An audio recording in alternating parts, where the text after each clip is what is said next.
Welcome to నేటి ధరణి news. Kakinada నగరంలో కేంద్ర ప్రభుత్వ నిధులతో నిర్మించబడిన ఆయుష్ హాస్పిటల్ తక్షణమే ప్రారంభించాలని, హాస్పిటల్ పక్కనే ఆయుర్వేద కళాశాల నిర్మించాలని డిమాండ్ చేస్తూ సిపిఎం కాకినాడ నగర కమిటీ ఆధ్వర్యంలో శుక్రవారం జిల్లా కలెక్టర్ కార్యాలయం వద్ద ధర్నా నిర్వహించారు.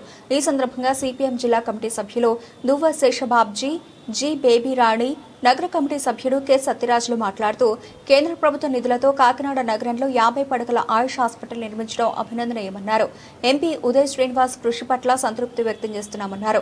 కోట్ల రూపాయల ప్రజాధనం వృధా కాకుండా తక్షణమే హాస్పిటల్ ప్రారంభించి ప్రజలకు అందుబాటులోకి తీసుకురావాలన్నారు. అదేవిధంగా హాస్పిటల్ పక్కనే ఆయుర్వేద కళాశాల నిర్మించాలని డిమాండ్ చేశారు. ఈ కార్యక్రమంలో సిపిఎం నగర కన్వీనర్ పల్లివేల వీరబాబు, నగర కమిటీ సభ్యులు కె నాగజ్యోతి, నాగాబాతుల సూర్యనారాయణ, మలక వెంకటరమణలతో పాటు మేడిశెట్టి వెంకటరమణ, చంద్రమళ్ల పద్మ, కె వీరబాబు, అనపర్తి ఏడుకొండలు, జి ప్రసాద్, ఓ శ్రీనివాస్, షంషుద్దీన్, టి రాణి తదితరులు పాల్గొన్నారు.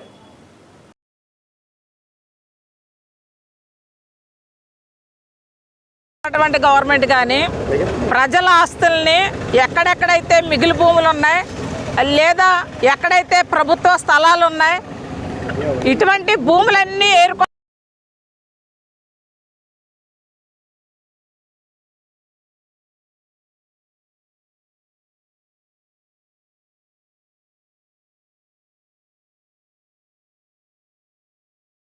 ఈవేళ గోల్డ్ షాపులకి ఇచ్చినటువంటి పరిస్థితి ఉంది. అది కూడా ఆక్రమణ గురైనటువంటి స్థలమే. అలాగే కాకినాడ పబ్లిక్ స్కూలు స్థలం కూడా కొంత ఆక్రమణ గురైందే. ఇలాగ అనేక భూముల్ని గత గవర్నమెంట్, ఈ గవర్నమెంటు వీళ్ళు పైకి మాత్రం వేరు పార్టీలుగా ఉంటారు, కానీ ప్రజల ఆస్తులు పంచుకు తినేటప్పుడు వీళ్ళందరూ కుమ్మక్కైపోతూ ఉన్నారు. అదే రకంగా ఈవేళ ఆయుష్ హాస్పిటల్ దాని పక్కన కట్టాల్సినటువంటి కళాశాల, హాస్పిటల్ ఎక్కడైతే ఉందో కళాశాల కూడా అక్కడే ఉండాలి. ఎందుకంటే వైద్య విద్యార్థులుగా అందుబాటులో ఉంటుంది కాబట్టి. కానీ అటువంటి హాస్పిటల్ని ఈవేళ తీసుకెళ్ళి మేము ఎక్కడ పిఠాపురాన్ని కడతాము, కళాశాల కూడా అక్కడే కడతామని చెప్పడం, అక్కడ పిఠాపురం ఎమ్మెల్యే గత ఎమ్మెల్యే ఆయనకు పట్టుకొచ్చి ఇక్కడ స్థలాలని ఇస్తానని చెప్పడం ఏ రకంగా కరెక్ట్? ఇది కరెక్ట్ కాదు. మాజీ ఎమ్మెల్యేలు లేదా ప్రస్తుత ఎమ్మెల్యేలు, మాజీ పార్టీలు, ఇప్పుడున్నటువంటి పార్టీలు వీళ్ళందరూ కుమ్మక్కయ్యి ప్రజల ఆస్తుల్ని మింగేస్తూ ఉంటే ఎవరో చూస్తూ ఊరుకోరు. అలాగే తాజ్ హోటల్లో వాళ్ళు ఏమీ నోరు మెదపట్లేదు, కానీ వాళ్ళు కడతారని చెప్తున్నారు. ఇదంతా కూడా మోసం, ప్రజలను మోసగించడమే. ఆల్రెడీ ప్రజలకు ఇచ్చినటువంటి ఇళ్ల స్థలాలు ఏవైతే ఉన్నాయో వాళ్ళకి వెంటనే పట్టాలు ఇచ్చి, వాళ్ళకి లోన్లు ఇచ్చి ఇళ్ళు నిర్మించాలని కూడా మేము డిమాండ్ చేస్తూ ఉన్నాం. ఇది జి బేబీ రాణి, సిపిఎం పార్టీ జిల్లా కమిటీ మెంబర్. కాకినాడలో ఆయుర్వేద హాస్పిటల్ నిర్మించారు. 2 ఎకరాల స్థలంలో నిర్మించారు. నిర్మాణం పూర్తయినా దాన్ని ఓపెన్ చేయట్లేదు. దానికి కారణం ఏంటి? దానికి ఆనుకుని 5 ఎకరాల ఖాళీ స్థలం ఉంది, అందులో కాలేజీ కట్టాలి.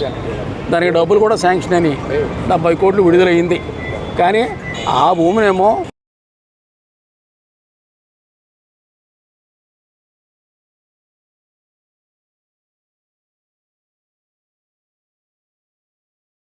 ఇక్కడికి ఇస్తానంటే మేము ఒప్పుకోవడానికి సిద్ధంగా లేవు. ఆ భూమి ఆయనకి ఇవ్వడం కోసమని కళాశాల ఇక్కడ నిర్మాణం ఆఫీసు కూర్చున్నారు. ఈ కళాశాలను ఏంటంటే పిఠాపురంలో నిర్మాణం చేస్తూ ఉంటున్నారు. ఇక్కడ హాస్పిటల్లో నిర్మాణమైన స్థలాన్ని మేము సిపిఎం పార్టీ డెలిగేషన్ వెళ్ళి పరిశీలన చేసి వచ్చాం. పిఠాపురంలో ఉన్నటువంటి ఖాళీ స్థలాన్ని కూడా వెళ్ళి పరిశీలన చేసి వచ్చాం. ఆ స్థలం 240 మందికి ఇళ్ల పట్టాల కింద ఇచ్చారు. అది మసీదు మాన్యం. ఆ భూమి ఇళ్ల స్థలాల కింద ప్రజలకు ఇచ్చిన తర్వాత ఎప్పుడు ఇచ్చారు? 2020లో ఇచ్చారు. ఇది 2026. ఇప్పుడేమో ఆ ప్రజల దగ్గర దాన్ని స్వాధీనం చేసుకుంటున్నారు. స్వాధీనం చేసుకుని ఈ కళాశాల అక్కడ కడతా ఉంటున్నారు. ఇది అన్యాయం. దీన్ని మేము అంగీకరించే ప్రసక్తి లేదు. తక్షణం ఇక్కడేమో హాస్పిటల్ ప్రారంభించాలి, తక్షణం ఇక్కడే కళాశాల కట్టాలి. వర్మగారికి భూమి ఇవ్వదాల్చుకుంటే ఇంకెక్కడో కొనుక్కుని ఇచ్చుకోండి, అంతే తప్పితే ప్రభుత్వ భూమి ఇస్తామంటే ఊరుకునేది లేదని చెప్పి తెలియజేస్తాం.